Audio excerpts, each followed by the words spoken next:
Meus irmãos, muita paz. Vamos falar na noite de hoje a respeito da paciência. A paciência é uma virtude muito fácil de se adquirir. Ou melhor, talvez seja a mais difícil das virtudes. Eu costumo dizer que nós temos quase todas as virtudes. Amamos, diante de algumas pessoas somos humildes, nós praticamos a caridade, nós desenvolvemos atividades e atributos intelectuais, nós temos um pouco de fé, pode ser pequena, mas tem fé, porque nós confiamos, nós temos esperança, aliás, temos muita esperança. Mas na hora da paciência, nós pensamos equivocadamente que paciência é tolerar o outro, paciência é suportar as diferenças do outro, mas isso não é paciência. Se alguém suporta alguém e pensa que está tendo paciência, é melhor que considere essa definição, ou reconsidere essa definição. Paciência não é a arte de suportar, não é nem a arte de se resignar. Uma pessoa pode ter resignação e não ter paciência. A paciência é uma virtude que reside na intelectualidade da compreensão. Mas compreensão a respeito de quê? Alguém pode compreender alguém e pensar: ele me fere, ele me agride, porque o nível espiritual dele está compreendendo. Mas ainda que nós o compreendamos, não poderemos ter a paciência. Mas o que é a paciência? Paciência é a arte de entrar no tempo do outro. Por exemplo, um pai e uma mãe tem paciência para com suas crianças, seus filhos, quando percebe o tempo da criança e sabe, ao entrar no tempo da criança, que esse espírito vai evoluir até chegar à fase adulta. Paciência é perceber o tempo do outro. Só se tem paciência acerca de um determinado lugar se nós entendermos o tempo daquele lugar, o momento histórico daquela cidade, o momento histórico daquele país, o momento da nossa encarnação, por exemplo, o momento, o tempo da nossa evolução espiritual, da nossa evolução intelectual, da nossa condição moral. Só existiria o autoconhecimento quando o ser humano, quando o espírito percebe o seu tempo, não é o seu nível de evolução. Porque ninguém tem paciência com um nível de evolução diferenciado do seu. Mas passa a ter paciência quando entende o tempo do outro. O agricultor, ainda que ele acelere ou deseje acelerar o processo da germinação da semente daquela árvore, ele só vai ter paciência se ele entender o tempo. E ele vai perguntar ao vendedor da semente: quanto tempo dura esse crescimento dessa árvore? Quando não se tem noção de tempo, é impossível ter paciência. O máximo que se pode fazer é tolerar, é suportar, é tentar se resignar e aceitar aquela condição. Mas se tiver noção de tempo, vai realmente ter paciência. Então, sem a paciência, não é possível praticar a caridade. Quando Jesus disse: se alguém te forçar a andar 1 milha, vai com ele 2, o que ele quis dizer? Faça o que os outros querem que você faça? Não. Se alguém te forçar a fazer uma coisa errada, faça 2 vezes mais? Também não. Ele quis dizer: entre no tempo do outro, perceba o tempo do outro. Não é perceber o nível do outro, não é perceber a compreensão do outro, o grau de evolução do outro. Nós podemos entender o grau de evolução do outro e não ter paciência. Nós podemos perceber o atraso moral de alguém e não termos paciência, porque não é possível ter paciência, a legítima paciência, sem percebermos o tempo do outro.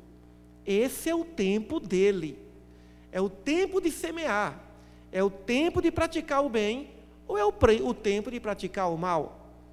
Quem pratica o bem, querendo imediata recompensa, imediata gratidão, está no tempo da sua semeadura, mas precisa também entrar no tempo da colheita. Quanto tempo durará o momento até chegar à colheita?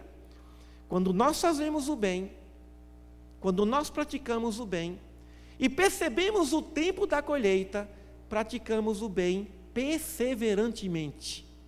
Mas quando nós praticamos o bem, e queremos o retorno imediato, ou até marcamos uma data para o retorno, nós vamos perder a paciência. Imaginemos um casal, ele quer se casar daqui a 3 anos, ela quer se casar imediatamente, daqui a 6 meses. Imaginemos o drama dessa relação.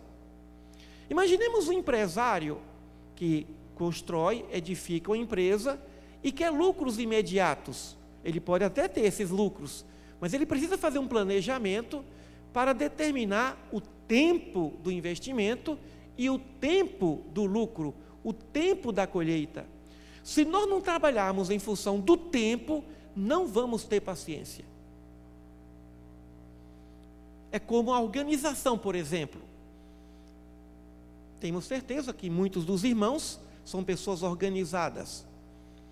Mas até pouco tempo, organizando as nossas coisas, eu juntava algumas agendas. 25 agendas, bem organizadas no nosso armário. Se abrisse o armário, estaria lá bem organizado. Quando você se organiza para viver, você organiza de uma forma. Mas quando se organiza para morrer, aí eu pensei, se eu desencarnar hoje, o que vai acontecer com essas agendas?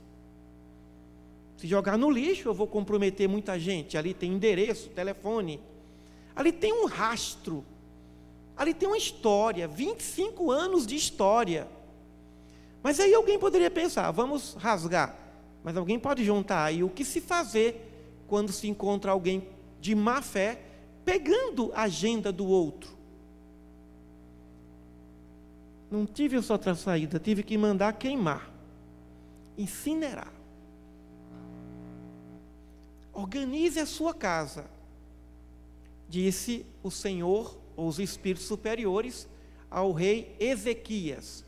Organiza a tua casa, porque tu vais morrer. O que ele quis dizer isso? Que até para morrer tem que estar organizado. Mas como é que se organiza para morrer? Por exemplo, estamos diante de um desafio, em um litígio, em uma contenda, mas não imaginamos que vamos desencarnar amanhã. Mas imagine que alguém dissesse, amanhã você vai desencarnar. Como é que nós resolveríamos esse litígio, essa briga? Diferente. Como é possível se organizar a vida? É como se fosse morrer amanhã, ou mais tarde. Aí nós vamos ter paciência, porque entramos no outro tempo, no tempo de que nós estamos aqui de passagem. Porque quando pensamos que estamos aqui, e que nós vamos viver 1000 anos nesse planeta, nesse corpo, imaginando que não morremos, porque na verdade o espírito é imortal, mas o corpo é mortal. O corpo, ele é temporário. E quando o espírito imortal, num corpo temporário, se ilude pensando que ele, o próprio corpo, vai se imortalizar, ele vive como se nunca fosse desencarnar. E aí ele vive mal, sem paciência. Ele vive mal, sem compreensão. Ele não aceita, porque ele pensa que ele estará aqui por muitos e muitos anos. A quantidade de pessoas que desencarnam sem nenhum preparo para a desencarnação. Pessoas, por exemplo, que desencarnam vítimas de acidente, quando ainda tem uma oportunidade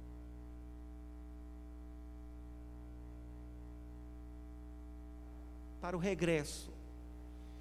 Mas quando a desencarnação é rápida, fulminante, o espírito chega do lado de lá, e a primeira coisa que ele se preocupa é: não me preparei para voltar. Às vezes precisa reencarnar para organizar a vida, porque deixou a vida toda desorganizada. E como é que se organiza a vida? Entrando no tempo da sua própria encarnação. Tendo paciência. Como é que a pessoa evolui? O que significa evolução?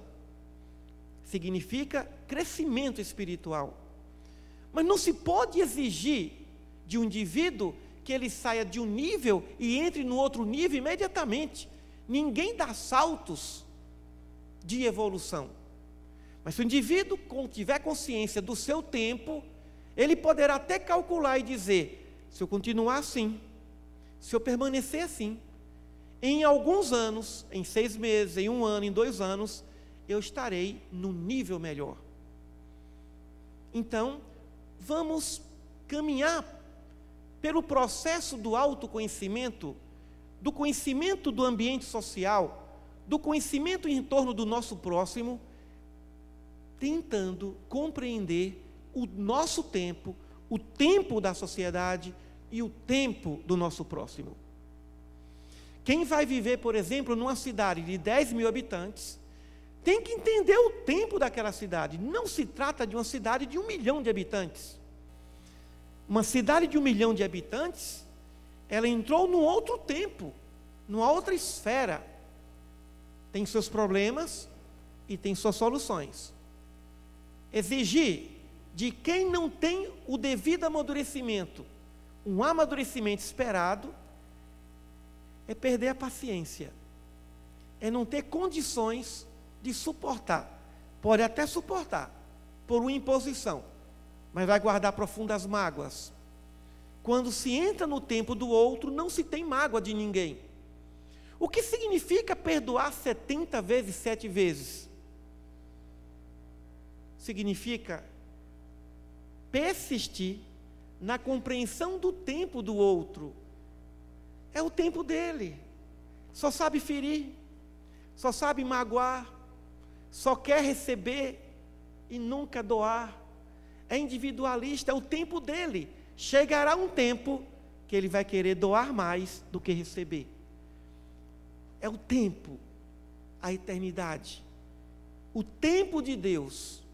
O tempo de Deus é o tempo da sabedoria. Quem entra nesse tempo percebe todas as coisas e percebe que tudo está no seu devido lugar. Nada perturba o tempo da eternidade. Até mesmo as nossas imperfeições estão computadas, estão contabilizadas no tempo da nossa evolução. Deus sabe quando seremos espíritos perfeitos, porque Ele está em todos os tempos.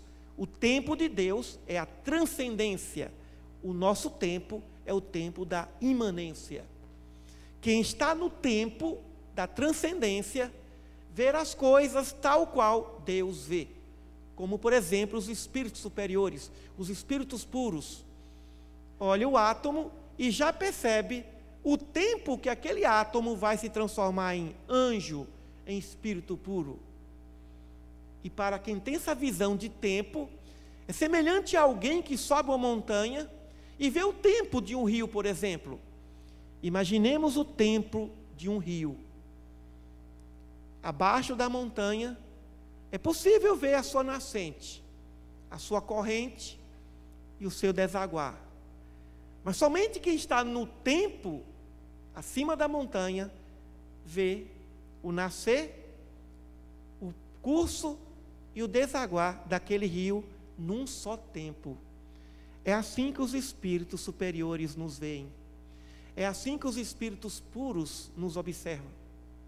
Porque eles não observam a nossa evolução, o nosso nível, a nossa transição, a nossa personalidade, mas o nosso tempo, o tempo da nossa vida espiritual. Como o pai e a mãe observam o tempo. Imaginemos o que esse pai e a mãe agora tem um filho ou uma filha com problemas mentais. Uma provação vinculada, por exemplo, ao autismo. Ele percebe que aquele ser, dependendo do tipo de diagnóstico, não poderá ser exigido. O direito diz que uma pessoa até os 16 anos de idade é uma pessoa absolutamente incapaz, ou seja, não pode assumir a responsabilidade diante dos seus atos. Dos 16 aos 18 incompleto, é uma pessoa relativamente incapaz. Quando a minha filha, com 15 anos, disse: papai, eu quero namorar. Eu disse: nossa, e agora? Chegou. Um dia, esse dia chegará. Mas como eu sou professor de direito, eu já estava preparado. Peguei o Código Civil e disse: você é uma absolutamente incapaz. Para você namorar o rapaz, é o papai que vai ter que beijá-lo. É o papai que vai ter que abraçá-lo. Papai vai ter que representar você, porque você não pode namorar com o rapaz pelo código. Você é uma absolutamente incapaz.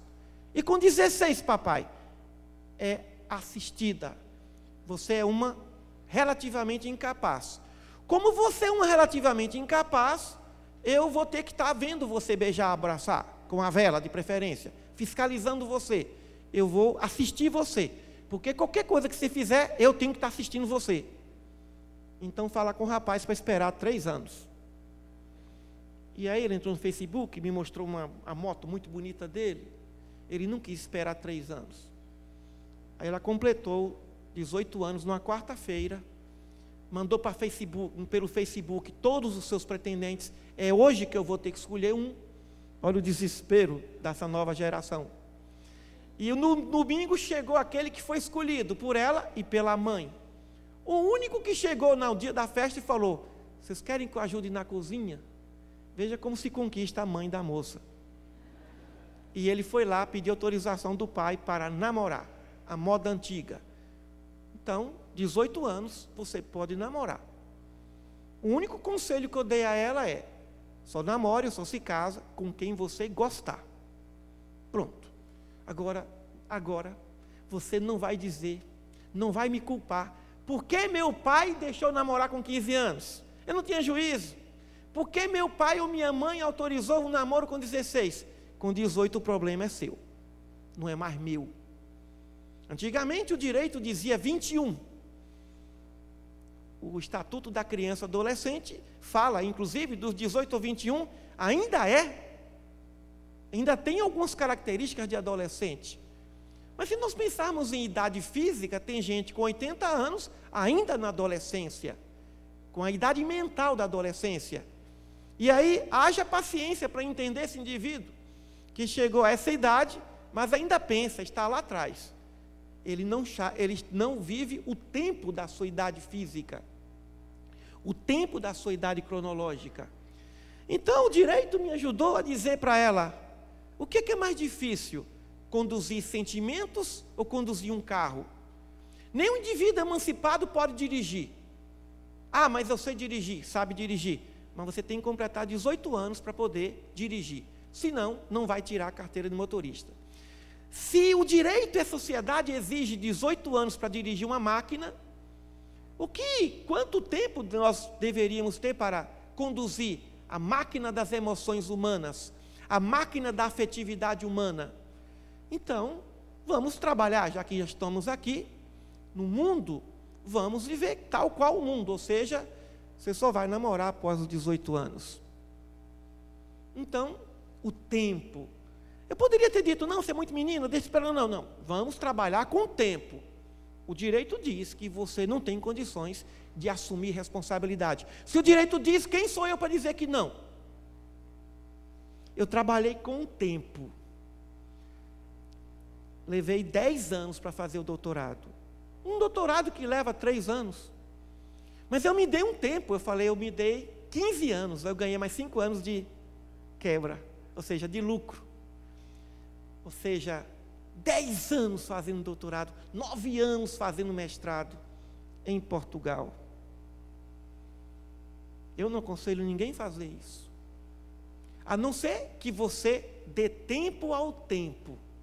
Paciência é quem tem ideia do tempo. Uma vez, levantei um pouco mais tarde, e a 85, a Avenida 85, que é uma avenida maravilhosa, em horário de pico, treina qualquer paciência, e tinha lá uma carroça atrás escrita assim: está com pressa, levante mais cedo. E o carroceiro atrapalhando toda a via da 85. E eu olhava e dizia, ele tem razão. O meu problema é que eu levantei tarde. Então, o tempo dele é o dele, o meu tempo é o meu tempo. Quem levanta cedo passa por todos os transtornos e não perde a sua paciência, porque entendeu o tempo. Aqui na nossa querida e amada Goiânia, não é mais conveniente pensar que vai chegar de um ponto para outro em 20 minutos, a não ser de madrugada. Tem que planejar agora o tempo. Se arrume 1 hora antes, saia pelo menos 45 minutos antes, porque a cidade está evoluindo em termos de quantidade de trânsito, de carro, e vive um outro tempo. Não é a Goiânia de 50 anos, de 30 anos, era um outro tempo. Em compensação, outras vantagens também existem numa cidade de mais de 1 milhão de habitantes. Por isso, vamos pensar qual é o tempo do meu marido, qual é o tempo da minha mulher, da minha esposa, qual é o tempo do meu amigo, qual é o tempo do meu inimigo, qual é o tempo dos meus alunos, o tempo dos meus leitores, o tempo do público que nos ouve. É ilusão achar que nós vamos, por meio da palestra, por meio de escrita, por meio mudar alguém. Mas se aquela pessoa estiver no tempo, a semente vai brotar. Semear fora do tempo, algumas sementes não vão brotar. Mataram Sócrates, Akenaton, João Batista, Jesus Nazaré, porque eles estavam além do tempo. Quando nós estamos além do nosso tempo, nós incomodamos o tempo atual. E aí o indivíduo tem que ter consciência disso e dizer, Pai, perdoai-os porque eles não sabem o que fazem, porque eles estão fora do teu tempo. Então, se alguém chegou aqui pensando que ter paciência é saber suportar, é saber tolerar, está muito enganado. É saber descobrir qual é o tempo dele. Por exemplo, um filho ingrato, o pai e a mãe pensam, deixa, um dia ele vai ser pai e mãe.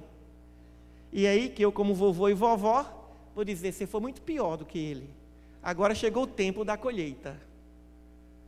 Então, o consolo de um espírito superior que nos protege é dizer, um dia você vai ser anjo da guarda, você vai ver o que é que eu passo quando você passar a proteger alguém, inspirar alguém, e aquele alguém não ouvir os conselhos espirituais, porque ainda não chegou o tempo.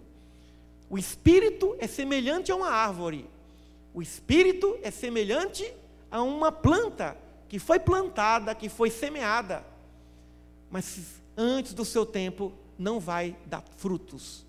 Não vamos exigir de uma limeira gerar lima antes do seu tempo. O agricultor não pode acelerar o processo, ele tem que ter paciência, mas para isso ele tem que saber quanto tempo dura até o momento da árvore gerar os seus frutos. É assim, tentando descobrir o tempo do outro, tentando descobrir o nosso próprio tempo, tentando identificar o tempo da nossa vida, do nosso planeta, estamos ainda num tempo em que a injustiça impera sobre a justiça. Mas a força do progresso, a lei natural, vai promovendo, e nós vamos passando por meio de vários séculos, por meio de várias encarnações, e vivenciando vários tempos evolutivos, e ganhando essa sabedoria. Porque o que marca a sabedoria de um espírito não é o seu grau de amor, não é a sua capacidade intelectiva, nem sua fé e nem sua esperança.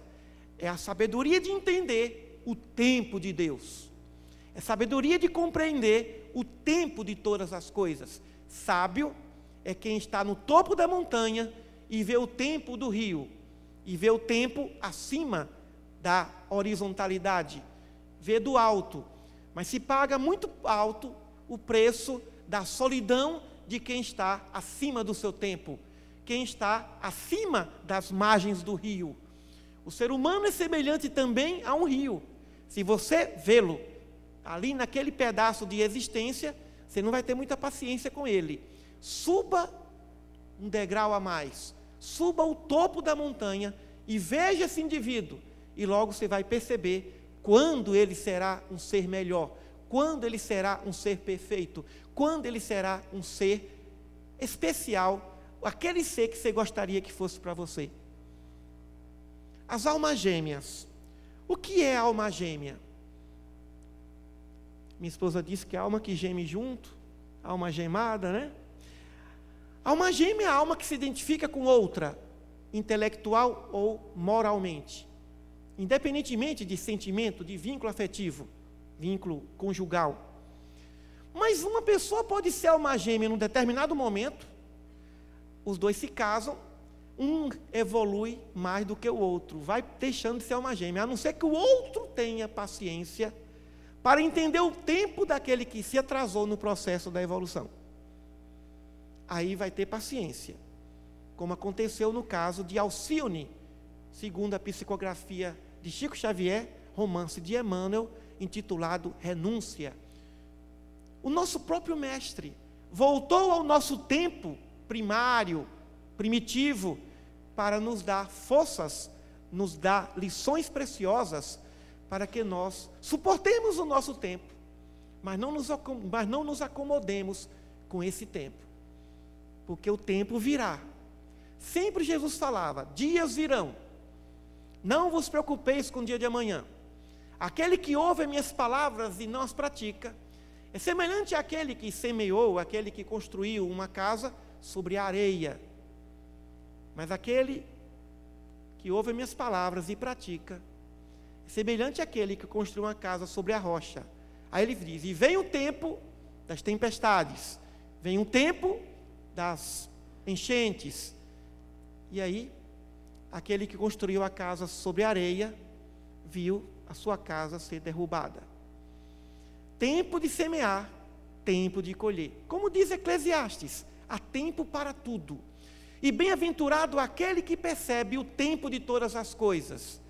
Porque se não percebermos o tempo de todas as coisas, nós não vamos saber a respeito de todas as coisas.